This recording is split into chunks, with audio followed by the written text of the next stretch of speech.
श्रीमद् भागवत महापुराण छठवां स्कंध 19वां अध्याय। ओम नमो भगवते वासुदेवाय। पुंसवन व्रत की विधि। श्री सुखदेव जी एवं राजा परीक्षित संवाद। राजा परीक्षित ने पूछा, भगवान, आपने अभी अभी पुंसवन व्रत का वर्णन किया है और कहा है कि उससे भगवान विष्णु प्रसन्न हो जाते हैं। सो अब मैं उसकी विधि जानना चाहता हूं। श्री सुखदेव जी ने कहा, परीक्षित, यह पुंसवन व्रत समस्त कामनाओं को पूर्ण करने वाला है। स्त्री को चाहिए कि वह अपने पति देव की आज्ञा लेकर मार्गशीर्ष शुक्ल प्रतिपदा से इसका आरंभ करे। पहले मरुदगण के जन्म की कथा सुनकर ब्राह्मणों से आज्ञा ले। फिर प्रतिदिन सवेरे दातुन आदि से दांत साफ करके स्नान करे। तो श्वेत वस्त्र धारण करे और आभूषण भी पहन ले।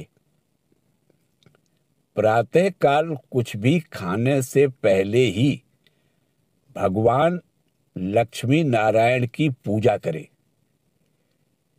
इस प्रकार प्रार्थना करे, प्रभो, आप पूर्ण काम हैं, अतएव आपको किसी से भी कुछ लेना देना नहीं है। आप समस्त विभूतियों के स्वामी और सकल सिद्धि स्वरूप हैं। मैं आपको बार बार नमस्कार करती हूं। मेरे आराध्य देव, आप कृपा, विभूति, तेज, महिमा और वीर आदि समस्त गुणों से नित्य युक्त हैं। इन्हीं ऐश्वर्यों से नित्य युक्त रहने के कारण आपको भगवान कहते हैं। आप सर्वशक्तिमान हैं। माता लक्ष्मी जी, आप भगवान की अर्धांगिनी और महामाया स्वरूपिणी हैं। भगवान के सारे गुण आप में निवास करते हैं। महाभाग्यवती जगन्माता, आप मुझ पर प्रसन्न हो। मैं आपको नमस्कार करती हूं।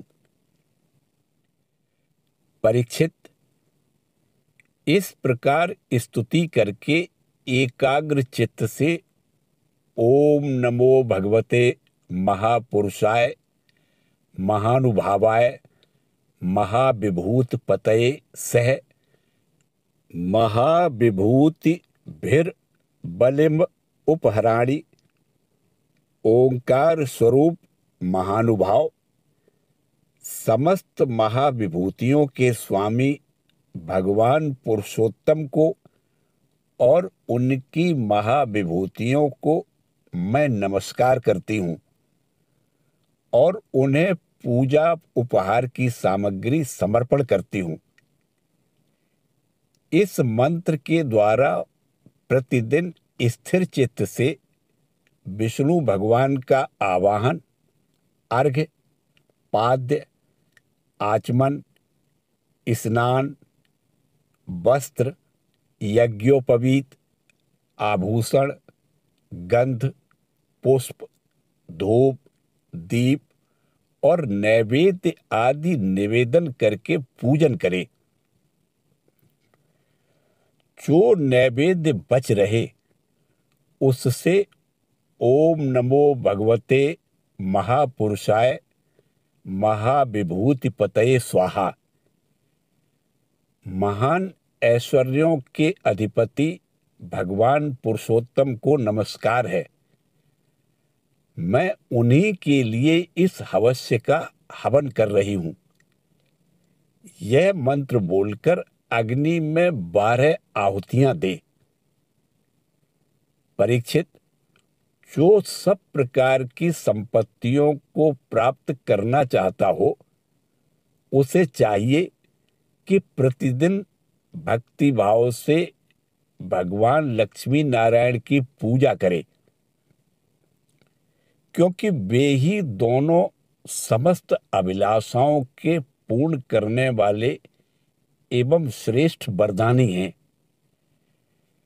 इसके बाद भक्ति भाव से भरकर बड़ी नम्रता से भगवान को साष्टांग दंडवत करे। इस प्रकार पूर्वोक्त मंत्र का जप करे और फिर इस स्तोत्र का पाठ करे। हे लक्ष्मी नारायण, आप दोनों सर्वव्यापक और संपूर्ण चराचर जगत के अंतिम कारण हैं। आपका और कोई कारण नहीं है। भगवान, माता लक्ष्मी जी आपकी माया शक्ति हैं। ये ही स्वयं अव्यक्त प्रकृति भी हैं। इनका पार पाना अत्यंत कठिन है। प्रभु, आप ही इन महामाया के अधीश्वर हैं और आप ही स्वयं परम पुरुष हैं। आप समस्त यज्ञ हैं और ये हैं यज्ञ क्रिया। आप फल के भोक्ता हैं और ये हैं उसको उत्पन्न करने वाली क्रिया। माता लक्ष्मी जी तीनों गुणों की अभिव्यक्ति हैं और आप उन्हें व्यक्त करने वाले और उनके भोक्ता हैं। आप समस्त प्राणियों के आत्मा हैं और लक्ष्मी जी शरीर, इंद्रिय और अंतःकरण हैं। माता लक्ष्मी जी नाम एवं रूप हैं और आप नाम रूप दोनों के प्रकाशक तथा आधार हैं। प्रभु, आपकी कीर्ति पवित्र है। आप दोनों ही त्रिलोकी के वरदानी परमेश्वर हैं। अतः मेरी बड़ी बड़ी आशा अभिलाषाएं आपकी कृपा से पूर्ण हों।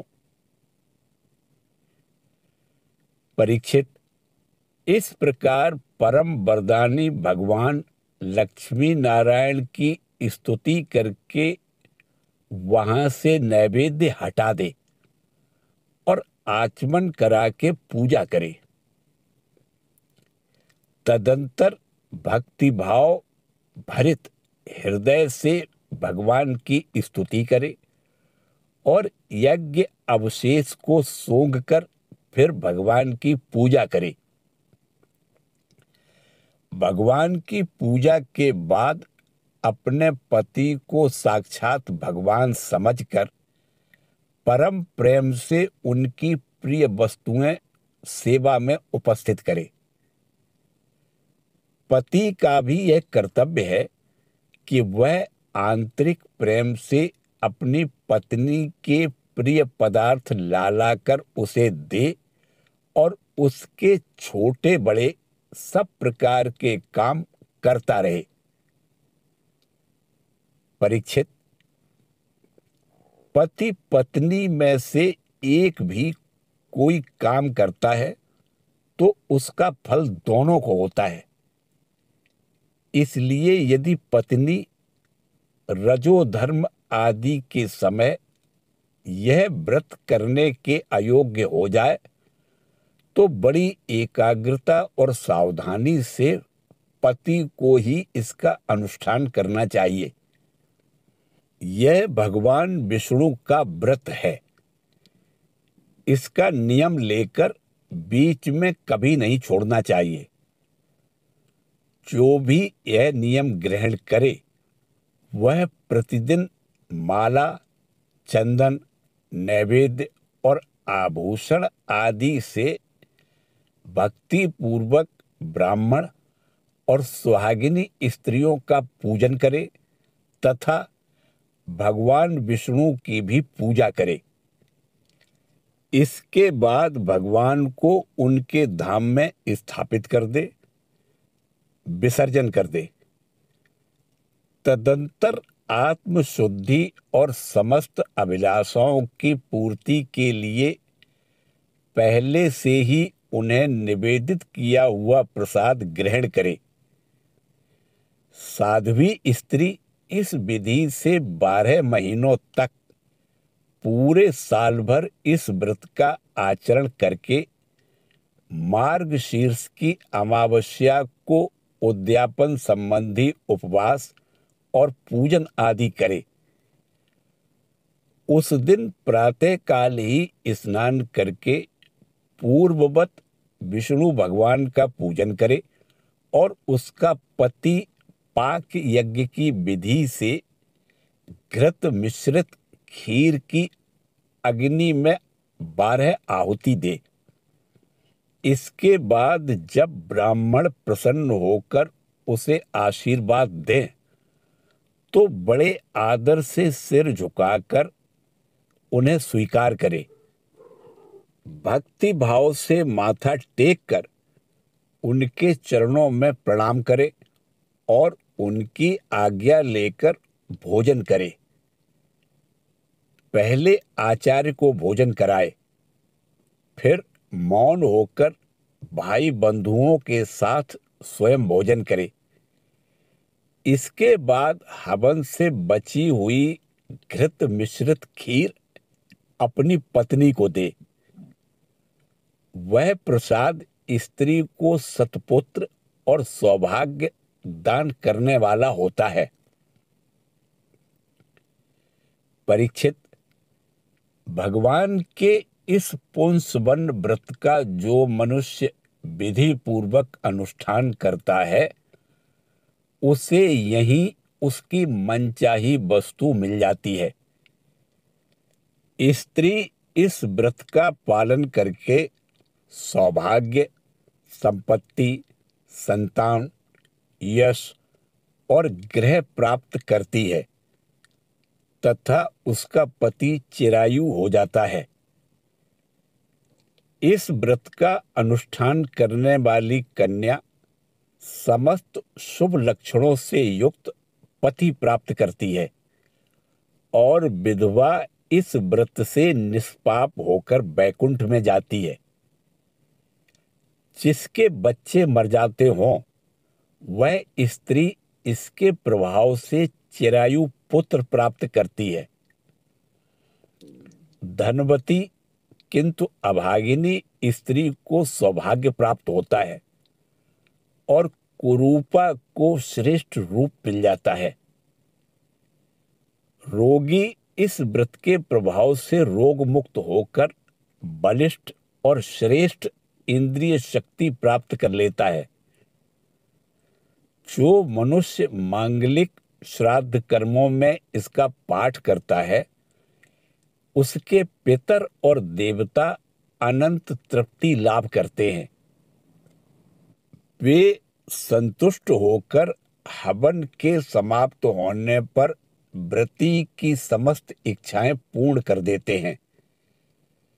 ये सब तो संतुष्ट होते ही हैं।